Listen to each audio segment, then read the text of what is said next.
వాక్యాన్ని ధ్యానించుకుందాం. గత వారం నేను బైబిల్ చదువుతున్న అకస్మాత్తుగా బైబిల్ తీసినప్పుడు కనబడినటువంటి మాట ఈరోజు మీతో పంచుకోవాలని ఆశపడతా ఉన్నాను. హెజ్కేలు గ్రంథం 48వ అధ్యాయం 35వ వచనం. హెజ్కేలు గ్రంథం 48వ అధ్యాయం 35వ వచనం చదవండి. దాని కైవారము 18,000 కొలకర్రల పరిమాణము, యెహోవా యుండు స్థలమని నాట నుండి ఆ పట్టణమునకు పేరు. చాలు. అక్కడ హెజ్కేలు దర్శనంలో కనబడినటువంటి పట్టణాన్ని గురించి వర్ణిస్తూ వ్రాస్తున్నాడు. ఆ పట్టణానికి ఒక పేరు ఉందంట. ఆ పేరు ఏంటంట? యెహోవా యుండు స్థలము. ఆ పట్టణం పేరు ద లార్డ్ ఈజ్ దేర్. అద్భుతమైనటువంటి మాట. యెహోవా యుండు స్థలము. ఈరోజు మన వాక్యాంశము కూడా అదే. దర్శనంలో హెజ్కేలు చూసినటువంటి పట్టణము చతుర్ధాకారం స్క్వేర్లో ఉందంట. ఆ పట్టణం గురించి కాదు మనం ధ్యానించుకుంటుంది, కానీ ఆ పట్టణం యొక్క పేరుని గురించి ఈరోజు మనం ధ్యానించుకోబోతున్నాం. ఆ పట్టణానికి ఇవ్వబడినటువంటి అద్భుతమైనటువంటి నామం ఏంటంటే యెహోవా యుండు స్థలము. బైబిల్ గ్రంథంలో మనం చూస్తే ప్రభు సృష్టి అంతటిని కూడా సృజించిన తర్వాత ఆది కాండంలో ఆదామును హవ్వను సృజించారు. ముందు అన్ని సిద్ధపరిచిన తర్వాత ఆదాము హవ్వను సృజించినట్లు బైబిల్ గ్రంథం సెలవిస్తూ ఉన్నాయి. ఆయన పేరు, ఆ సృజించిన సృష్టికర్త పేరు ఎలోహీం. ఏల్ అంటే దేవుడు, ఎలోహీం అంటే సృష్టికర్త అయిన దేవుడు. ఈ ఎలోహీం సృష్టి అంతను సృజించి మరి నరులను కూడా సృజించిన తర్వాత ఆ నరులు ఇరువురికి ఆదాము హవ్వల కోసం ఆయన రమ్యమైనవన్నీ సృజించాడంట. ఆది కాండం 2వ అధ్యాయం 9వ వచనం చూడండి. ఆది కాండం 2వ అధ్యాయం 9వ వచనం. మరియు దేవుడైన యెహోవా చూపునకు రమ్యమైనదియు ఆహారమునకు మంచిదియునైన ప్రతి వృక్షమును ఆ తోట మధ్యను జీవ వృక్షమును మంచి చెడ్డల తెలివినిచ్చు వృక్షమును నేల నుండి మొలిపించెను. అక్కడ చూస్తే వృక్షాలన్నిటిని కూడా రమ్యమైనవన్నీ, ఆహారానికి మంచిది అయిన వృక్షాలన్నిటిని కూడా మొలిపించాడు ప్రభు. అన్నీ కూడా రమ్యమైనవే. ప్రభు చేసిన సృష్టి అంతా కూడా రమ్యమైనదే. సముద్రం వైపు చూస్తే ఏముందండి సముద్రం అంట. మొన్న 2 రోజుల క్రితం చీరాలు వెళ్ళి మొన్నటి దినాన శుక్రవారం బాప్తీసం ఇచ్చి వచ్చాను సముద్రంలో. సముద్రం దగ్గరికి వస్తే భలే ఉంటుంది ఫీలింగ్ అనిపించింది నాకు. అది ఏంటో తెలియని ఆనందం సముద్రం దగ్గరికి వెళ్ళినప్పుడు. ఆ బాప్తీసం ఇస్తున్నప్పుడు ఎంత అది చెప్పలేను నేను. ఎన్ని బిర్యానీలు తింటే నిండిద్ది కడుపు అంటాం, అట్లా అయిపోతాం మనం. ఆత్మ రక్షించబడితే సంతోషం వేరు. ఆ సముద్రానికి వెళ్ళినప్పుడు ప్రభు యొక్క సృష్టి అంత బాగుంది కదా అనిపిస్తుంది. కొన్ని పువ్వులను చూడండి, కొన్ని చెట్లను చూడండి. ఆయన చేసినటువంటిది ఏదైనా. నేను గల్ఫ్ దేశాలకు పరిచయకు నేను జేకి సునీత్ వెళ్ళినప్పుడు, డేవిడ్ పాస్ గారు నలుగురు వెళ్ళినప్పుడు రోడ్డు మీద అట్లా ఉన్నాయి కాయలు, చెట్లు కాయలు ఉన్నాయి. ఏం కాయలు రాని దిగి చూసాం కార్లు. ఎక్కడ పడితే అవే చెట్లు కనబడుతున్నాయి. అవి పచ్చిగా ఉన్నాయి. ఏంటంటే డేట్స్, తెలుగులో ఏంటది, ఖర్జూర వృక్షానికి ఆ కాయలు ఉన్నాయి, పచ్చి గ్రీన్ కలర్లో ఉన్నాయి. కొన్ని కొరుకుదామని కొరికాం. షుగరు 500 అవుద్దేమో అనిపించింది. అంత మధురంగా ఉంది, అంత మధురంగా ఉన్నాయి. పచ్చివి తింటుంటే మొఖాలు చూసుకున్నాయి. ఏంది ఇంత తీగున్నాయి. మామూలుగా ఇక్కడ ఏదో తేనె పాకం గీకం అన్నీ కలిపి అమ్ముతారు కదా, అక్కడ పచ్చిది అంత మధురం. అప్పుడు అనిపించింది దేవుని సృష్టి ఎంత మాధుర్యంగా ఉంది, ఎంత రమ్యంగా ఉంది కదా.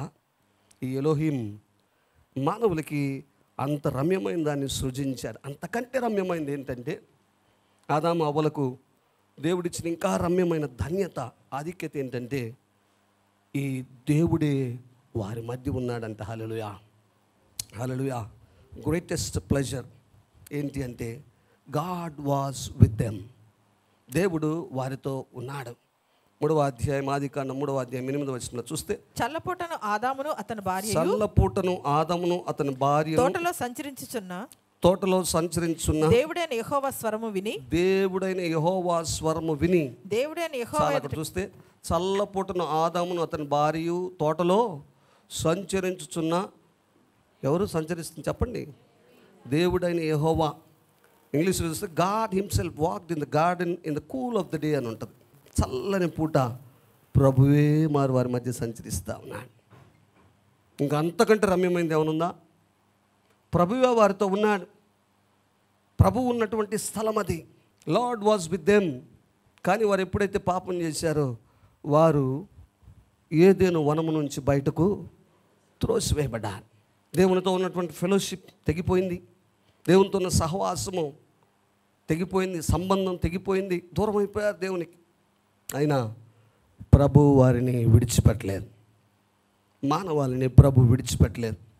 నేను చదువుతూ ఉన్నాను, ఆదికాండం చదువుతూ ఉన్నప్పుడు నన్ను ఆకర్షించినటువంటి మాట ఏంటంటే, ప్రభు ఆదాము అవ్వతో వారితో పాటు సంచరించాడని చల్లపూట.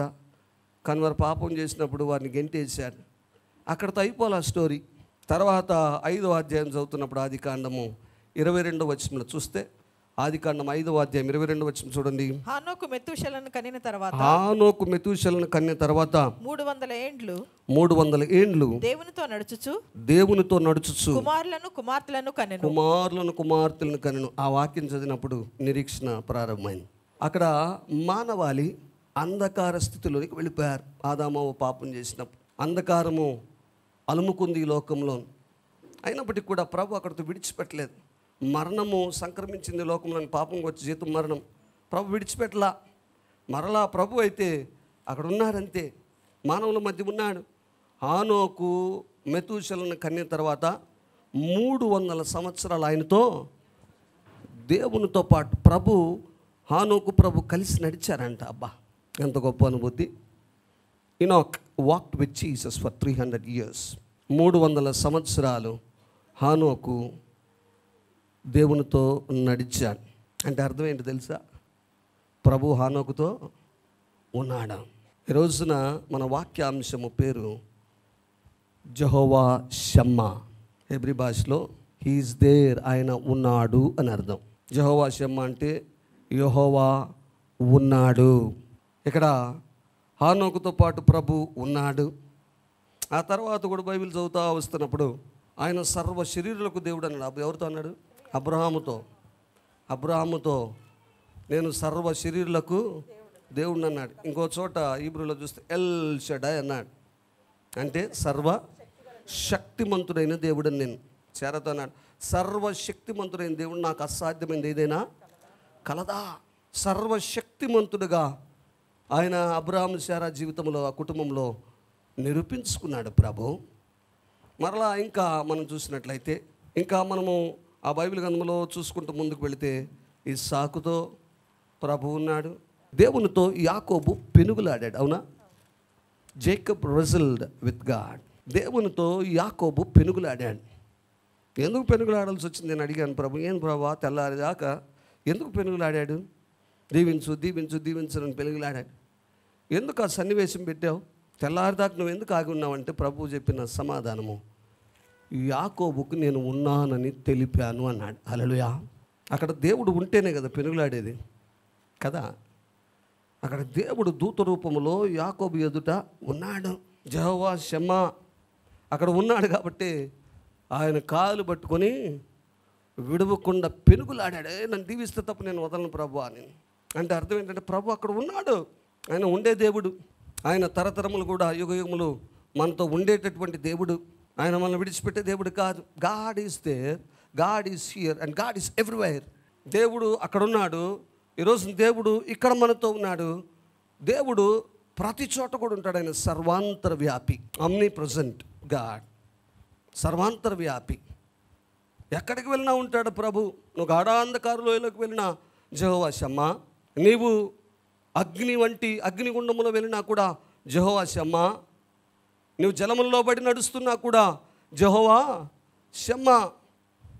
యెషయా గ్రంథం 43వ అధ్యాయం 2వ వచనంలో చూస్తే అక్కడ చూసినట్లయితే ఒక మాట రాయబడతా ఉంది, ఒక వాగ్దానంతో కూడినటువంటి మాట. నీవు జలములలో పడి దాటునప్పుడు నేను నీకు తోడయుందును, నదులలో పడి వెళ్ళినప్పుడు అవి నీ మీద పొర్లిపారవు, నీవు అగ్ని మధ్యను నడుచున్నప్పుడు కాలిపోవు, జ్వాలలు నిన్ను కాల్చవు. ఎందుకు? జలములో పడి దాటునప్పుడు మనము ఎందుకు మన మీద నీళ్లు పొర్లిపారవంటే అక్కడ యెహోవా షమ్మా, అక్కడ ప్రభు మనతో ఉన్నాడు.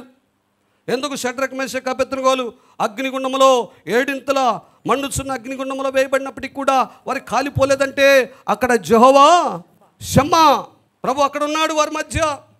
నాలుగో వ్యక్తి రూపంలో ప్రభు ఉన్నాడు కాబట్టి వారి తల వెంట్రుకైనా కాలిపోలేదు, వారి దేహములకు వారి బట్టలకు పగచూరు వాసనైనా రాకుండా ప్రభు కాపాడగలిగాడు. కారణము యెహోవా షమ్మా. ప్రభు అక్కడ ఉన్నాడు. నీ ప్రతి పరిస్థితిలో ప్రభు ఉన్నాడు. నీ ప్రతి కన్నీటి గడియలలో ప్రభు నీతో ఉన్నాడు. నేను బాగా దుఃఖంలో ఉన్నప్పుడు చదువుతున్నప్పుడు ఈ మాటలు ప్రభు నాతో మాట్లాడాను. ఈ ఏజ్కి గ్రంథం ఎందుకో యాదృచ్ఛికం బైబిల్ తీసినప్పుడు ఈ 35వ వచనం మీద నా కనుదృష్టి పడింది. అప్పుడు దీన్ని ధ్యానించడం మొదలు పెడుతూ మరి వాక్యం చదువుతా వచ్చిన అది కాడ నుంచి చదువుకుంటూ వస్తున్నాను. ఖాళీ దొరికితే బైబిల్ చదువుతున్నాను. నా భార్య వచ్చి అడుగుతుంది సాయంత్రం స్కూల్ నుంచి వచ్చి, ఏం చేశారు, ఎక్కడికి వెళ్ళారు? ఏం లేదని బైబిల్ చదువుతున్నా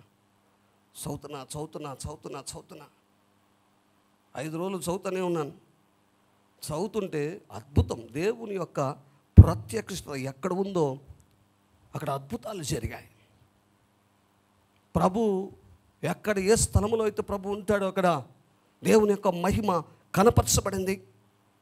యాకోబు పెనుగులాడిన తర్వాత ఇశ్రాయేలుకు నాయకుడిగా ప్రభు మోషేను ఏర్పరచుకున్నాడు.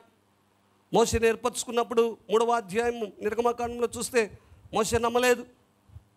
నేను కాదయ్యా, నేను నత్తోడిని, నా మాట ఎవడు నమ్ముతాడు, నా మాట ఎవడు వింటా, అయినా నువ్వెవరు అయ్యా, నువ్వెవరివి?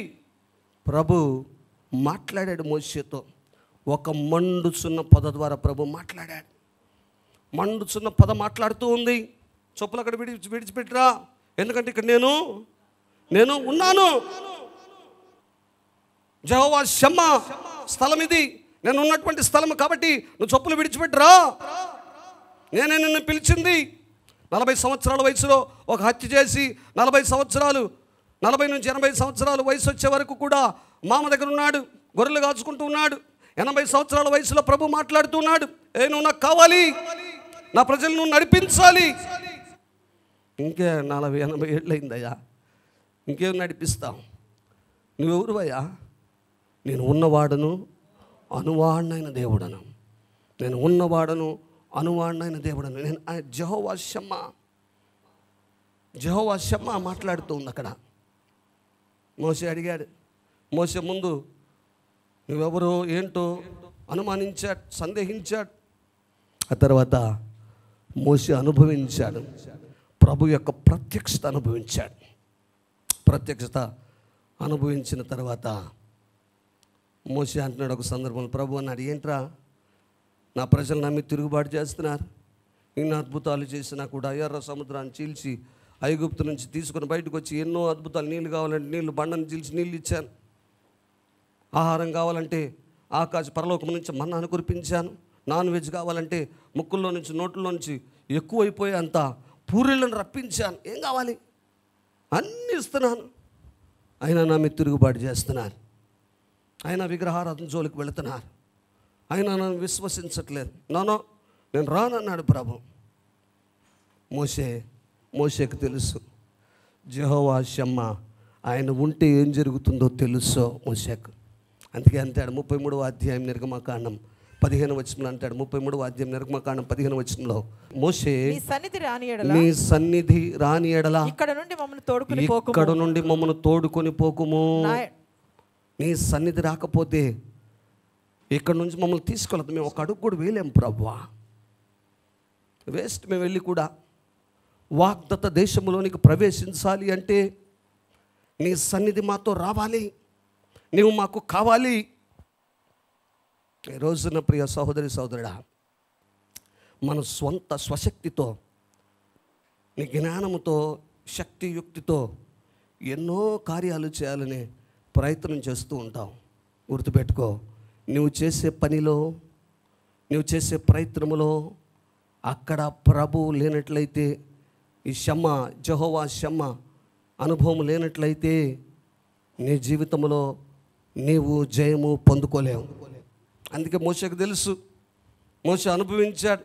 ఆయన ప్రత్యక్షత, దేవుని యొక్క ప్రత్యక్షత ఏమి చేయగలదో అనుభవపూర్వకంగా తెలుసుకున్నటువంటి వాడు మోషే. అందుకే అంటున్నాడు, నీ సన్నిధి రాకపోతే మేము కదలమయ్యా. విశ్వాస జీవిత ధోనే నడిపించే ఆ నావికుడు లేనట్లయితే మన జీవితాన్ని ముందుకు నడిపించలేడు, జయపదంలోనికి నడిపించబడలేము. ప్రభు ఉన్నట్లయితే, ప్రభు మన ధోనిలో ఉన్నట్లయితే, మన విశ్వాస జీవిత ధోనిలో నావికుడుగా యేసుక్రీస్తు ప్రభు ఉన్నట్లయితే జై పదములోనికి నడిపిస్తాడు ప్రభు. ఆయన ఉండే స్థలం. మోషే అందుకే అన్నాడు ఆ మాట. మోషే అడిగాడు, ప్రభా నీ ప్రజలకు, నీవు ఏర్పరచుకున్న జనాంగానికి సూచనలు ప్రభా, నీ ప్రత్యక్షతను కూర్చిన సూచనలు ఇస్తావా ప్రభా? ప్రభు అన్నాడు, ఇస్తాను, 2 సూచనలు ఇస్తానన్నాడు. 13వ అధ్యాయం 21వ వచనం చూడండి. 2 సూచనలు ప్రభు అక్కడ ఇచ్చినట్లు మనం చూస్తున్నాం. ఆయన పగలు రాత్రియు ప్రయాణం చేయనట్లుగా, వారు పగలు రాత్రియు ప్రయాణం చేయనట్లుగా యెహోవా త్రోవలో వారిని నడిపించుటకై, యెహోవా త్రోవలో వారిని నడిపించుటకై పగటివేళ మేఘ స్తంభములోను వారికి వెలిగించుటకు రాత్రివేళ అగ్ని స్తంభములోను ఉండి వారికి ముందుగా నడుచుచు వచ్చెను. ప్రభు యొక్క ప్రత్యక్షత వారు అనుభవించారు. అందుకే వారు ముందుకు సాగగలిగారు. ఎట్లా 2 సూచనలు ఇచ్చారు. ఇదిగో పగలు పూట మేఘ స్తంభంగా ఉంటాను, మీ తల మీద ఆ మేఘం కనబడితే అక్కడ నేను ఉన్నానని గుర్తుపెట్టుకో, నేను మీతో వస్తున్నాను, మీకంటే ముందుగా వెళుతున్నానని గుర్తుపెట్టుకో. మొదటి సూచన. 2వ సూచన, రాత్రిపూట అగ్నిస్తంభం. ఈ అగ్నిస్తంభం రాత్రిపూట నీకు కనబడుతున్నట్లయితే నా సన్నిధి ఉంది మీతో, my presence is there with you. కాబట్టి మీరు భయపడాల్సిన అవసరం లేదు. ఓ మనస భయమేలనే, ఓ మనస దిగులేలనే, ఓ మనస భయమేలనే, ఓ మనస దిగులేలనే, నమ్మదగిన యేసుండు నీకుండగా, ప్రాణంబు తీయనెవరు నీదిలలోన, నమ్మదగిన యేసుండు నీకుండగా, ప్రాణంబు తీయనెవరు నీదిలలోన, ఓ మనస భయమేలనే, ఓ మనస దిగులేలనే, ఓ మనస భయమేలనే, ఓ మనస దిగులేలనే. హల్లెలూయా. ప్రభు యొక్క ప్రత్యక్షత మన జీవితంలో ఉన్నప్పుడు భయపడాల్సిన అవసరం లేదు. అక్కడ ఇశ్రాయేలు 45 సంవత్సరాల ప్రయాణంలో ప్రభు యొక్క సన్నిధి వారికి తోడుగా ఉంది. ఆ సూచన కనబడతా ఉంది. రోజు పగలు రాత్రి ప్రభు నేను మీతో ఉన్నాను, ఇదిగో ఈ స్థలంలో నేను ఉన్నాను. పైన కనబడుతుంది కదా మేఘం, కనబడుతుందా? నేనున్నాను. ఆ మేఘం నేనే. పైన అగ్నిస్తంభం కనబడుతుంది, నేనే.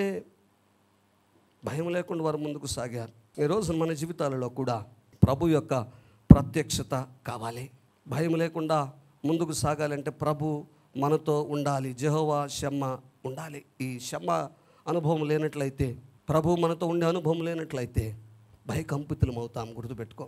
మోషే ఇంకా ముందుకు సాగిపోయి, ప్రభా మాతో వస్తున్నాం, అగ్నిస్తంభం మేఘస్తంభం ద్వారా నీ సన్నిధిని మేము చూస్తున్నాం, నీ ప్రత్యక్షత ఉంది, ఇంకా కొంచెం ఇంకొద్దిగా దగ్గరికి కావాలి ప్రభా అడుగుతున్నాడు మోషే. అక్కడ మేఘం దూరంగా ఉందిగా, మాకు అగ్నిస్తంభం ఎక్కడో ఉందిగా, మా ఎదురుగా ఉండాలి. 33వ అధ్యాయం 7 నుంచి 11 వచ్చిన నిర్గమకాండం 33వ అధ్యాయం 7 నుంచి 11 వచనాలు చూస్తే, అంతటా మోషే గుడారము తీసి పాలెం వెలుపలికి వెళ్ళి పాలెమునకు దూరముగా దాన్ని వేసి దానికి ప్రత్యక్ష గుడారం అని పేరు పెట్టెను. యెహోవాను వెతికిన ప్రతివాడును పాలెమునకు వెలుపలనున్న ప్రత్యక్ష గుడారమునకు వెలుచు వచ్చెను. మోషే ఆ గుడారమునకు వెళ్ళినప్పుడు ప్రజలందరూ లేచి ప్రతివాడు తన గుడారపు ద్వారమందు నిలిచి అతడు ఆ గుడారంలోనికి పోవు వరకు అతని వెనక తట్టు నిదానించి చూచుచుండెను. మోషే ఆ గుడారంలోనికి పోయినప్పుడు మేఘస్తంభము దిగి ఆ గుడారపు ద్వారమందు నిలువగా యెహోవా మోషేతో మాట్లాడుచుండెను. ప్రజలందరూ మేఘస్తంభము ఆ గుడారపు ద్వారమున నిలుచుట చూచి లేచి ప్రతివాడును తన గుడారపు గుడారపు ద్వారమున నమస్కారము చేయుచుండిరి. మనుష్యుడు తన స్నేహితులతో మాట్లాడునట్లు మనుష్యుడు తన స్నేహితునితో మాట్లాడునట్లు యెహోవా మోషేతో ముఖాముఖిగా మాట్లాడుచుండెను. తర్వాత అతడు పాలెములోనికి తిరిగి వచ్చుచుండెను. అతని పరిచారకుడును నూను కుమారుడైన యెహోషువ యవనస్తుడు గుడారంలో నుండి వెలుపలికి రాలేదు. అక్కడ చూస్తే ఆ పైన కాదు ప్రభువా, మా దగ్గరికి రా, నువ్వు మాతో ఇక్కడ దగ్గర మా కంటికి కనబడేంత దూరంలో ఉండు అని గుడారం వేసాడు. ప్రభు చెప్పాడు గుడారాన్ని వేసాడు. పోర్టబుల్ గుడారం, పోర్టబుల్ ట్యాబర్నికల్. ఎక్కడికి ప్రయాణంలో ముందుకు వెళ్ళినప్పుడు అక్కడ తీసి మళ్ళీ అక్కడ వేస్తారు. ఎక్కడ గుడారం వేస్తే అక్కడ ఆ మేఘము దిగి వచ్చిందంట. హల్లెలూయా. ప్రభు యొక్క సన్నిధి అక్కడికి దిగి వచ్చింది. ప్రభువే తానే దిగి వచ్చి మోషేతో మనుష్యుడు మాట్లాడినట్లు ముఖాముఖిగా మాట్లాడుతున్నాడు. స్నేహితుడితో మనుషుడు మాట్లాడుతున్నట్లుగా ముఖాముఖిగా మాట్లాడుతున్నాడు ప్రభు మోషేతో. ఈ అనుభవం ఉందా నీ జీవితంలో? నీ జీవితంలో ఈ అనుభవం ఉందా? ఈ గుడారము మందిరంలోనికి వస్తున్నావు, ప్రభుతో నువ్వు ముఖాముఖిగా మాట్లాడే అనుభవాన్ని పొందుకుంటున్నావా? ఇక్కడ ఉన్నాడు ప్రభు, మందిరంలో ఉన్నాడు ప్రభు. కాబట్టి ఈ అనుభవంలోనికి మనం రావాలి. అంత మాత్రం కాదు. దావీదు భక్తుడు కూడా అంటాడు, నీ ఎక్కడికి వెళ్ళినా నువ్వు అక్కడ ఉన్నావిందయా, వేరెవరి యోగో. చిన్నప్పుడు నేను చదువుకున్న రోజుల్లో అదేదో కనెక్షన్ ఉండేది, అచ్చోబొచ్చో. ఇక్కడ చూసినట్లయితే మోషే అంటున్నాడు, అయ్యా 139వ కీర్తనలో చూస్తే నేను ఎక్కడికి వెళ్తే అక్కడ ఉన్నావేంటయ్యా, గాడ్ ఈస్ ఎవ్రీవేర్. 7వ వచనం నుంచి 10వ వచనం చూస్తే నీ ఆత్మను నేను ఎక్కడికి వెళ్తాను, నీ సన్నిధిని నేను ఎక్కడికి పారిపోతాను. ఆకాశంలోకి వెళ్తే అక్కడ ఉన్నావు, సముద్రంలోకి వెళ్తే అక్కడ, సముద్రం కిందకి వెళ్తే అక్కడ ఉన్నావు, పాతాళంలోకి వెళితే అక్కడ కూడా ఉన్నావు. ఎక్కడ నేను తప్పించుకోవటానికి మార్గమే లేదు. నేను ఎక్కడికి వెళ్తే అక్కడ ఉన్నావు ప్రభువా. You're everywhere, God is everywhere. ఎక్కడయ్యా ప్రభు నా జీవితంలో ఎక్కడున్నాడయ్యా అంటుంటావు నువ్వు చాలాసార్లు. నన్ను చూడట్లేదయా, గుడ్డాడు అనుకున్నావు దేవుడిని, నా మాట వినట్లేదయా, చూడటాడు అనుకున్నావా? God is everywhere. ఆయన సర్వాంతర వ్యాపి, ప్రతి చోట కూడా ఉంటాడు. నీకే కనులు మూయబడ్డాయి, చెవులు మందమైపోయాయి, ప్రభు యొక్క స్వరం వినలేక. ఇక్కడ దావీదు భక్తుడు మందిరం కీర్తనలన్నీ చూస్తే మందిరానికి ఎప్పుడెప్పుడు వస్తా, దుప్పి నీటి వాగుల కొరకు ఆశపడినట్టు నా ప్రాణం నీ కొరకు ఆశపడుతుంది, దృష్టం ఉంచుంది, కొవ్విన మెదడు దొరికినట్లు నీ సన్నిధి నాకు దొరికిందని రకరకాలు చెప్తున్నాడు. చివరికి ప్రభా నీ మందిరాన్ని ఉండే స్థలాన్ని నేను కడతా. మందిరం అంటే ప్రభు నివసించే స్థలం, అదే నీ ఉండే స్థలాన్ని నేను కడతా. మోషే గుడారాలు అక్కడక్కడ తీసి కడుతున్నాడు. పర్మనెంట్ మందిరం కడతాను ప్రభా. వద్దురా బాబు, రక్తసిక్తమైనటువంటి హస్తాలతో కట్టదు, నీ కుమారుడు కడతాలి పో. సొలొమోను 7 సంవత్సరాలు కష్టపడి కట్టాడు అద్భుతమైనటువంటి మందిరం. కట్టిన తర్వాత బయట నించొని చూస్తున్నాడు చుట్టూ తిరిగి, భలే కట్టా కదా, బంగారం గింగారం వజ్ర వైడూర్యాలతో కట్టాను, భలే ఉంది కదా. ఒక డౌట్ వచ్చింది చివరిలో, అరే రే మందిరం కట్టాను, ప్రభు ఉంటాడా? Can this temple contain him? దేవుని పట్టే అంతగా కట్టానా నేను మందిరాన్ని? మొదటి రాజుల గ్రంథం 8వ అధ్యాయం 27వ వచనం. నిశ్చయముగా దేవుడు ఈ లోకమందు నివాసము చేయడు. ఆకాశ మహాకాశములు సహితము నిన్ను పట్టజాలము. నేను కట్టించిన ఈ మందిరము ఎలాగు పట్టును. ఇక్కడ నేను కట్టించింది హస్తకృత్యములైనటువంటి ఈ మందిరము మహాకాశములు పట్టజాలని దేవునికి పట్టుద్దా? ఈ మందిరంలో దేవుడు పట్టగలడా? పట్టలేడు. తెలుసుకున్నాడు. కానీ మహాకాశముల పట్టజాలని దేవుడు నీ హృదయం అనే మందిరంలో నివసించాలని ఆశపడుతున్నాడు. హల్లెలూయా.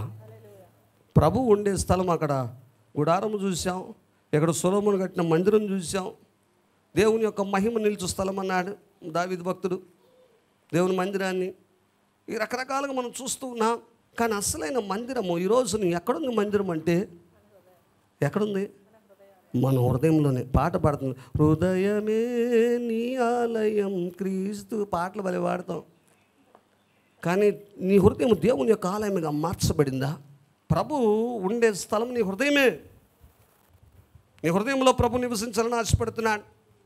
అయితే చాలాసార్లు మనము స్థలానికి ఇచ్చినటువంటి ప్రాధాన్యత ప్రభు యొక్క ప్రత్యక్షతకు ఇవ్వట్లేదు. We are giving more importance to the place but not the presence of God himself.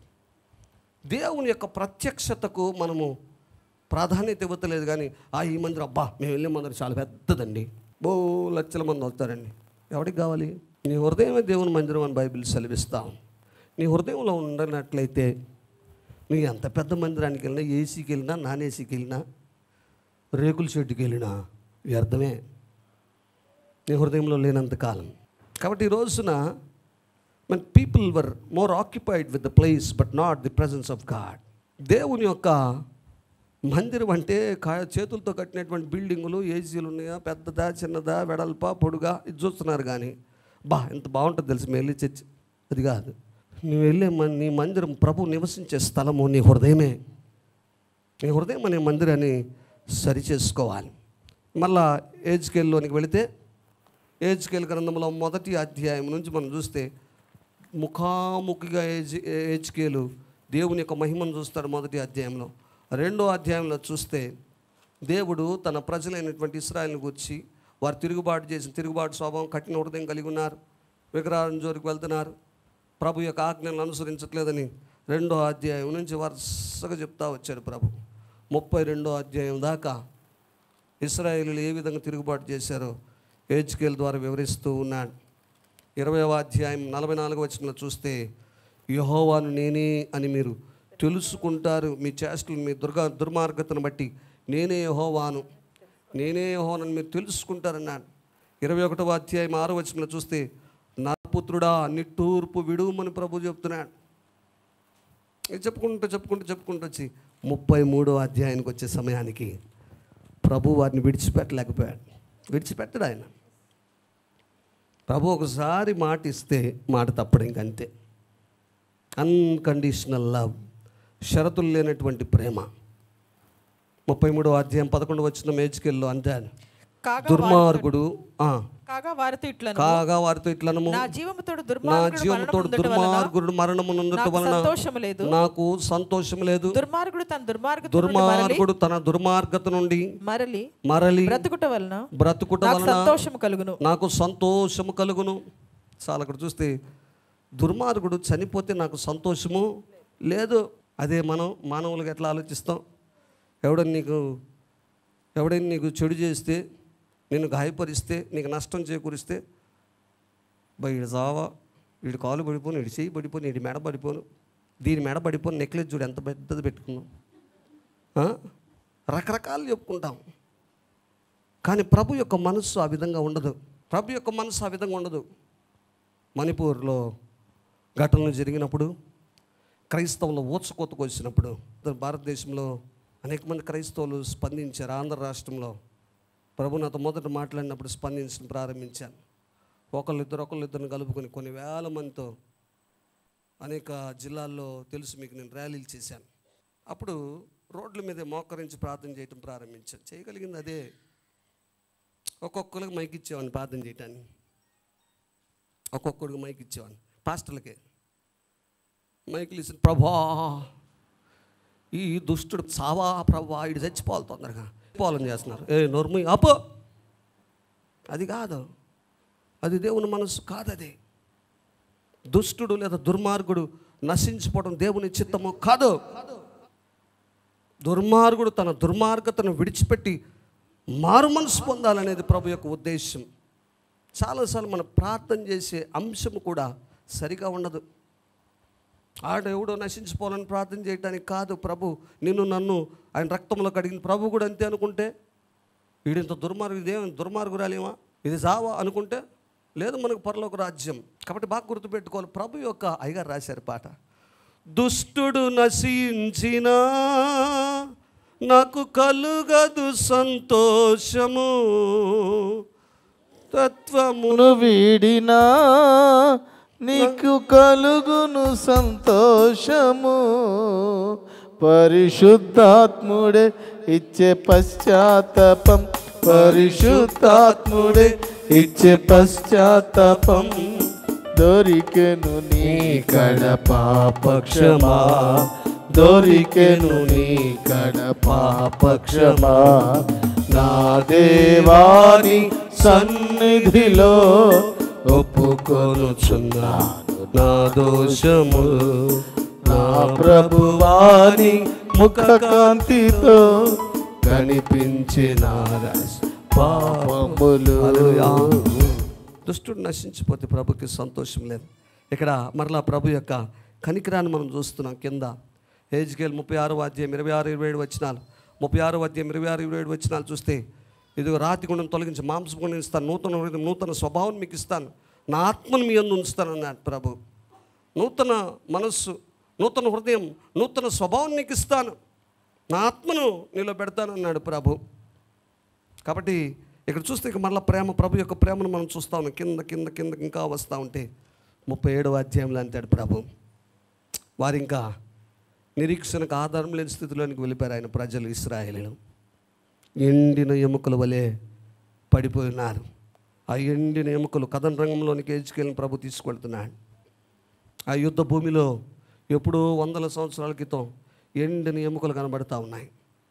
ఆ పుర్రెలు ఎముకలు కనబడుతుంటే ప్రభు మాట్లాడుతుంది, వాడితో మాట్లాడు, ప్రవచించు, వాడితో మాట్లాడు, ఎముకలతో మాట్లాడు. ఎప్పుడైతే హెజ్కేలు ప్రవచించడం ప్రారంభించాడో ఎండిన ఎముకలు గొప్ప సైన్యముగా, మహాసైన్యముగా నిలుచుట, లెక్కింపలేనంత మహాసైన్యముగా నిలుచుట చూస్తూ ఉన్నాడు. ప్రభు ఎక్కడ ఉంటే అక్కడ గుర్తుపెట్టుకో, ప్రభు ఉండే స్థలంలో అద్భుతాన్ని నువ్వు చూస్తావు. ప్రభు ఉండే స్థలంలో దేవుని యొక్క మహిమను చూస్తావు. అక్కడ ప్రభు ఉన్నాడు. ప్రభు ప్రవచించమన్నాడు. గజ గజ వణుకుతున్నాడు. వామ్మో, ప్రవచించాలా వద్దా? ప్రవచించు, విడుదల చేయన మాట. వాక్శక్తితో నింపబడి విడుదల చేస్తున్నాడు. ఎండిన ఎముకల్లోని 7వ వచనం, ఆయన నాకు ఇచ్చిన ఆజ్ఞ ప్రకారము నేను ప్రవచించుండగా గడ గడమని ఒక ధ్వని పుట్టెను. అప్పుడు ఎముకలు ఒకదానితో ఒకటి. అది ప్రభు ఉంటే, ప్రభు ఉండే స్థలంలో ఎండిన ఎముకలు ఏమయ్యాయంట, ఒకదానికొకటి కలుసుకున్నాయి. ఆ తర్వాత కండ ఏర్పడింది, నరాలు ఏర్పడ్డాయి, తోలు ఏర్పడింది, మహాసైన్యముగా నిలబడినట్లు మనం చూస్తా ఉన్నాం. ఎక్కడ ప్రభు ఉంటే, నీ జీవితంలో ఒకవేళ నువ్వు ఒంటరి అనుకుంటున్నావేమో, చెతకలిగబడిన స్థితిలో ఉన్నావేమో, నువ్వు లేవలేని స్థితిలో ఉన్నావేమో, అక్కడ ప్రభు ఉన్నట్లయితే, యెహోవా షమ్మా అనుభవం అక్కడ ఉంటే నీవు మహాసైన్యంగా నిలబడగలవు. హల్లెలూయా, హల్లెలూయా, హల్లెలూయా. ప్రభు సర్వశక్తిమంతుడు. ఆయన ఉండే స్థలం ఇంకా కిందకు చూస్తే హెజ్కేలు గ్రంథం 43వ అధ్యాయం 4-5 వచనాలు చూడండి. 43వ వచనం 4 చివరిలోకి వస్తున్నాం. అక్కడ 43వ అధ్యాయం 4-5 వచనాలు. తూర్పు తట్టు చూచు గుమ్మపు మార్గమున యెహోవా తేజో మహిమ, యెహోవా తేజో మహిమ మందిరంలోనికి ప్రవేశించెను. ఆత్మ నన్ను ఎత్తి లోపటి ఆవరణంలోనికి తీసుకొని రాగా యెహోవా తేజో మహిమతో మందిరము నిండి ఉండెను. అక్కడ చూస్తే ఎక్కడైతే ప్రభు ఉన్నారు, మందిరంలో ప్రభు ఉండే స్థలం అన్నాం, అక్కడ దేవుని యొక్క తేజో మహిమ మందిరాన్ని నిండుకుంది. హల్లెలూయా. ఈ రోజున ప్రభువు నీ హృదయంలో ఉన్నట్లయితే, నీ హృదయంలో ప్రభు ఉన్నట్లయితే, నీ జీవితము దేవుని యొక్క మహిమతో నిండుకొనును గాక. ఆమేన్. ప్రభు యొక్క సన్నిధి నీలో ఉంటే, ప్రభు యొక్క ఆయన నివసించే స్థలం నీ హృదయం అన్నాడు. నీ హృదయ సీమలో ప్రభు యొక్క ప్రత్యక్షత ఉన్నట్లయితే దేవుని యొక్క మహిమతో నింపబడతావు నీ జీవితం. హల్లెలూయా, హల్లెలూయా. అయితే ఎక్కడున్నాడు ఈ ప్రభు? ఎక్కడుంటాడు? ఎవరి షమ్మ? యెహోవా షమ్మ. యోహాను సువార్త 1వ అధ్యాయం 1వ వచనం, ఆది అందు వాక్యముండెను, వాక్యము దేవుని యొద్ద నుండెను, ఆ వాక్యము దేవుడై ఉండెను. 14వ వచనం, ఆ వాక్యమే శరీరధారి అయి కృపా సత్య సంపూర్ణుడిగా మన మధ్య నివసించిన ఈ షమ్మ ఎవరో కాదు, యేసుక్రీస్తు ప్రభువే. ఎక్కడ నివసించాడు ఆయన? 2000 సంవత్సరాల క్రితం ఎక్కడ నివసించాడు? మధ్యలో, మనుషుల మధ్య నివసించాడు ఈ షమ్మ. ఈ రోజున ఈ షమ్మ ఎక్కడుంటాడు?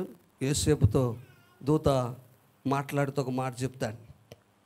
నీ భార్య మరియా గర్భం ధరించిన కుమారుని అంటుంది, అతని పేరు ఇమ్మానుయేలు. మత్తయి సువార్త 1వ అధ్యాయం 23వ వచనం, మత్తయి సువార్త 1వ అధ్యాయం 23వ వచనం.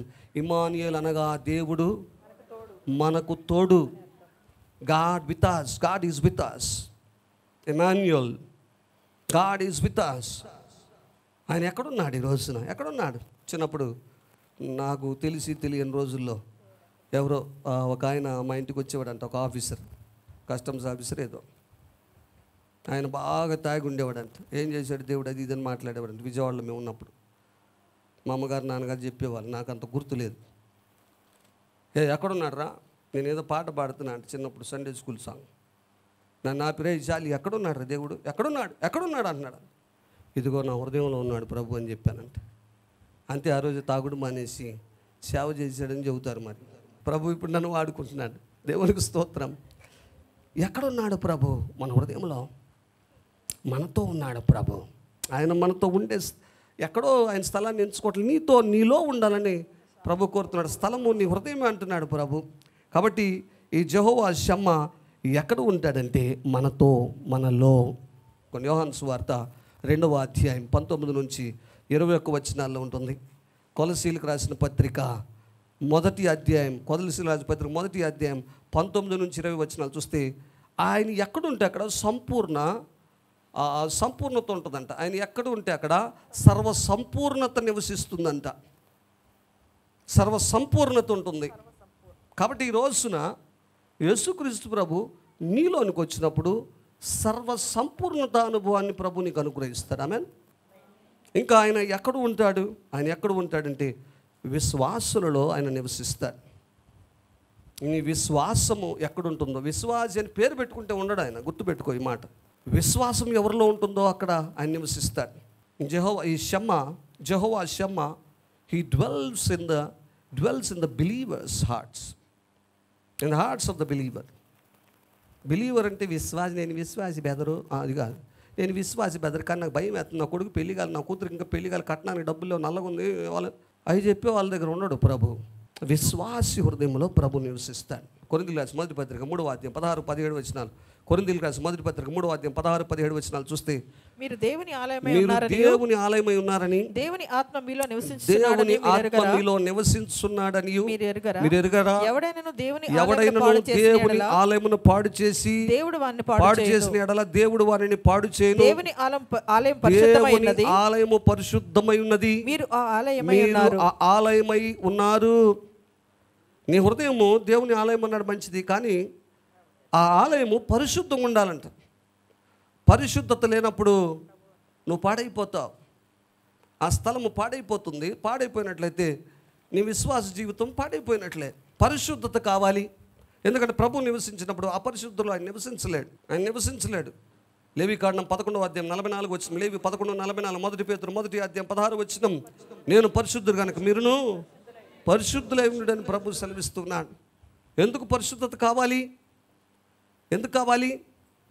బైబిల్ సెలవిస్తే హెబ్రీ 12:14 చూస్తే పరిశుద్ధత లేకుండా ఎవరు కూడా ప్రభువుని చూడలేరు.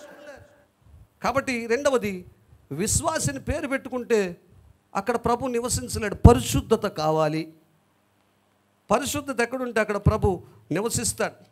1 కొరింథీ 6వ అధ్యాయం 19-20 వచనాలు చదవద్దు. 19 నుంచి 20 వచనాలు చూస్తే మీ దేహము పరిశుద్ధాత్మకు ఆలయమై ఉన్నదని మీరు ఎరుగరా? 1 కొరింథీ 6వ అధ్యాయం 19-20 వచనాలు. ఇంకా మూడవది, ఈ యెహోవా షమ్మా ఎక్కడ కనబడుతుంది? యెహోవా షమ్మా will be displayed in the church. సంఘములో కనబడతాడు ప్రభు. వాక్యం అయిన తర్వాత ఒక గడి ఉంటుంది. ఏం గడియ? సాక్ష్య గడి అని చెప్తాం. ఆ సాక్ష్యం ఏం తెలుపుతుంది? అంటే సంఘములో, సంఘ ప్రార్థనలో శక్తి ఉంది. ఇక్కడ ప్రభు నివసిస్తున్నాడు. నేను సంఘములోనికి వచ్చినప్పుడు ప్రార్థన చేయించుకున్నప్పుడు దేవుడు అద్భుతం చేశాడు, నేను దేవుని మహిమను చూడగలిగాను. అదే సాక్ష్యం సారాంశం కదా. నేను దేవుని మహిమను చూడగలిగాను. కాబట్టి దేవుని మహిమ మందిరంలో ఉంది. ప్రభు ఉండే నివసించే స్థలము ఈ మందిరంలో ప్రభు ఉంటాడు. కాబట్టి మందిరంలో కనపరచబడుతుంది ప్రభు యొక్క ప్రత్యక్షత. ఇంకా ఎక్కడ ఉంటాడు అంటే ఆయన ఒక చోట ఉంటాడు. ఎప్పుడు ఉంటాడంటే ఆయన అక్కడికి నన్ను తీసుకెళ్తాను అంటున్నాడు. ఎక్కడది? పరలోకము నా దేశము, నా ప్రియుడు యేసురాజు, యాత్రలోన సాగుచుంటిన్, వేగమే నా ప్రియుని చేరేదను, వేవేగమే నా ప్రియుని చేరేదను. పరలోకము నా దేశము, ఓ నా ప్రియుడు యేసురాజు. యాత్రలోనా సాగుచుంటిన్, వేవేగమే నా ప్రియుని చేరేదను. వేవేగమే నా ప్రియుని చేరేదను. శ్రమలల్ని ఎదురైననేమి, ప్రభు బాటని వీడలేను. ఆ శ్రమలల్ని ఎదురైననేమి, ప్రభు బాటనే వీడలేను. అల్పకాల శ్రమలల్ని తీరి, అల్పకాల శ్రమలన్నీ తీరి వేరెద నేను నా ప్రాణ ప్రియుని చేరెద నేను నా ప్రాణ ప్రియుని. పరలోకము ఓ నా దేశము, ఓ నా ప్రియుడు యేసురాజు. యాత్రలోనా సాగుచుంటిల్, వేవేగమే నా ప్రియుని చేరేదను. వేవేగమే నా ప్రియుని చేరేదను. ప్రభు శాశ్వతమైన ఏర్పాటు ఒకటి చేశాడు ఆయన. ఈ భూలోకంలో అదేదో ఉంది కదా, భారతదేశం ఆసియా ఈ ఖండంలోనే అతిపెద్ద బిల్డింగ్ ఒక ఇల్లు ఉందంట. ముఖేష్ అంబానీ ఇంటి పేరు కదా, యాంటిలియా. ఎన్నో అంతస్తులు, ఎన్నో కార్లు, ఎన్నో వేల కోట్లు, బాగానే ఉంది. కానీ అవన్నీ కూడా నశించిపోతాయి.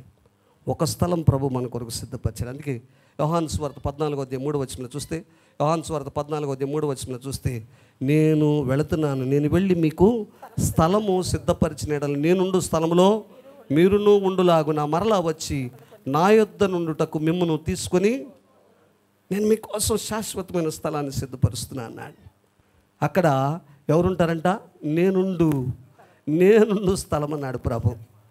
ఇక్కడ మందిరం ఉంది, మందిరము ప్రభువు నివసించే స్థలము. కానీ ఈ మందిరాలు కూడా ఈ భూమి ఆకాశంలో నశించిపోయే రోజు రాబోతుంది. ఈ పంచభూతముల మహావేంద్రముతో లయమైపోయే రోజు రాబోతుందని 2 పేతురు 3:9-14 సెలవిస్తూ ఉన్నాయి. అన్ని లయమైపోతాయి. కానీ ఒక పట్టణం ఉంది, ఆ పట్టణం పేరు నూతన యెరూషలేము. ఆ పట్టణము శాశ్వతమైనటువంటి పట్టణము. 21వ అధ్యాయం ప్రకటన గ్రంథం 21వ అధ్యాయం 3 వచనం, మొదటి 3 వచనాలు.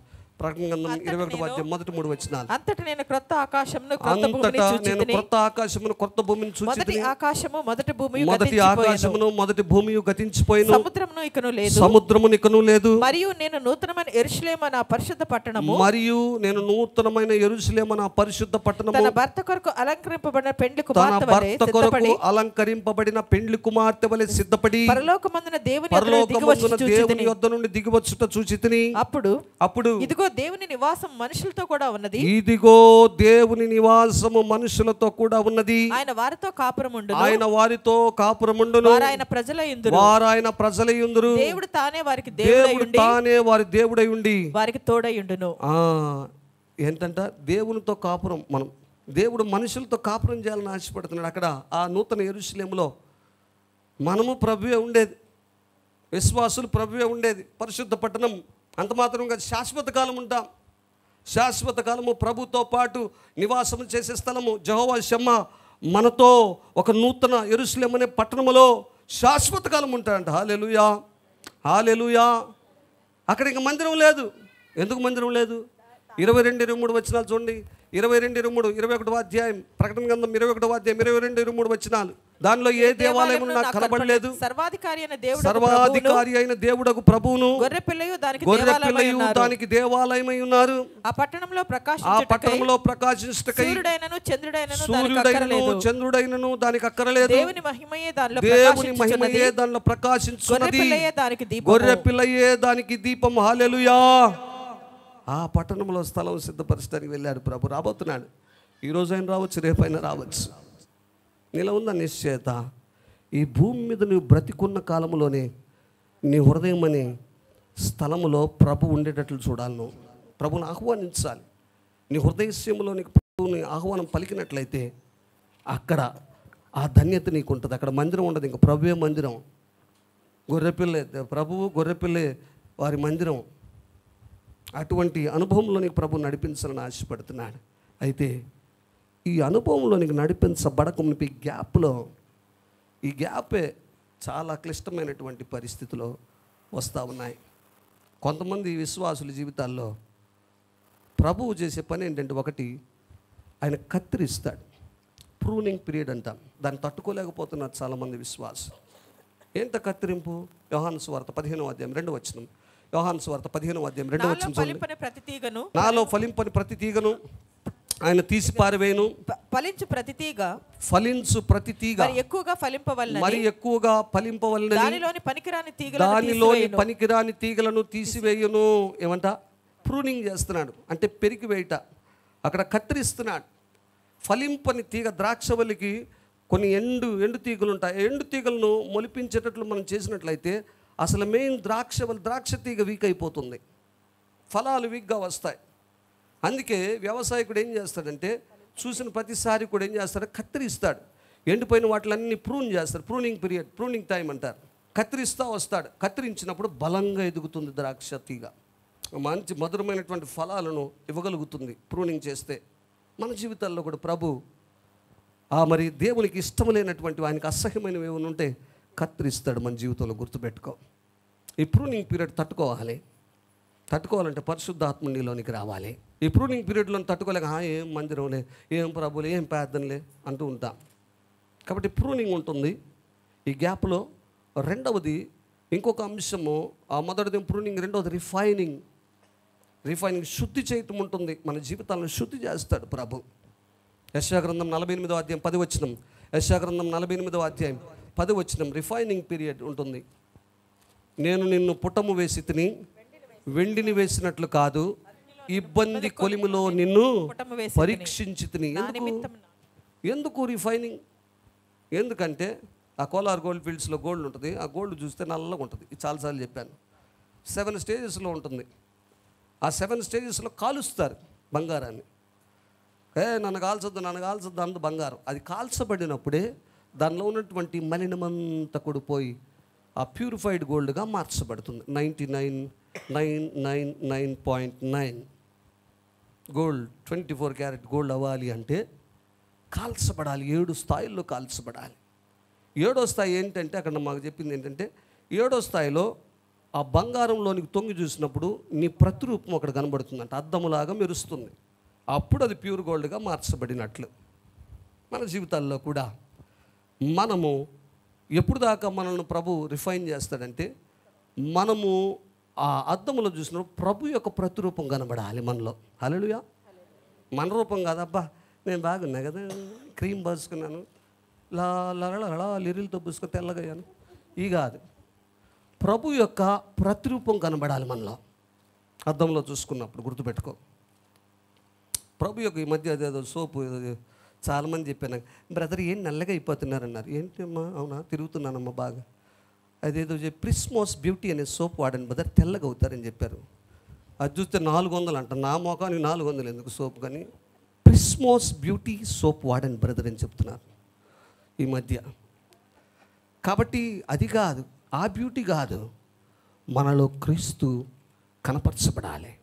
యేసుక్రీస్తు ప్రభు కనపరచబడాలి. ఒకటి ప్రూనింగ్ ఉంటుంది, రెండవది రిఫైనింగ్ ఉంటుంది, మూడవది షేకింగ్ ఉంటుంది. కదిలించబడతాం. ఒకటి కత్తిరించబడతాం, ఇంకోటి శుద్ధి చేయబడతాం, మూడవది కదిలించబడతాం. హెబ్రీయులకు రాసిన పత్రిక 12వ అధ్యాయం 27వ వచనం. ఇంకొకసారి అను మాట చలింపచేయబడినవి నిలకడగా ఉండు నిమిత్తము అవి సృష్టింపబడి ఉన్నట్లు అవి సృష్టింపబడినవ అన్నట్టు చెలింపచేయబడినవి బొత్తిగా తీసివేయబడునని అర్థమిచ్చుచున్నది. ఆయన చెలింప చేస్తాడంట. God shake things in your life. నీ జీవితంలో షేకింగ్ పీరియడ్ ఉంటుంది, కదిలించబడి అనుభవాలు వస్తాయి. అయితే ఎవరైతే విశ్వాసంలో స్థిరంగా ఉంటారో వారికి ఉంటుంది బహుమానం. Will get a reward from the creator. దేవుని దగ్గర నుంచి నీవు బహుమానాన్ని పొందుకుంటావు. కాబట్టి షేకింగ్ మొదటిది ప్రూనింగ్ ఉంటుంది, కత్తిరించబట్టు ఉంటుంది. రెండోది శుద్ధి చేయబట్టు రిఫైనింగ్ ఉంటుంది.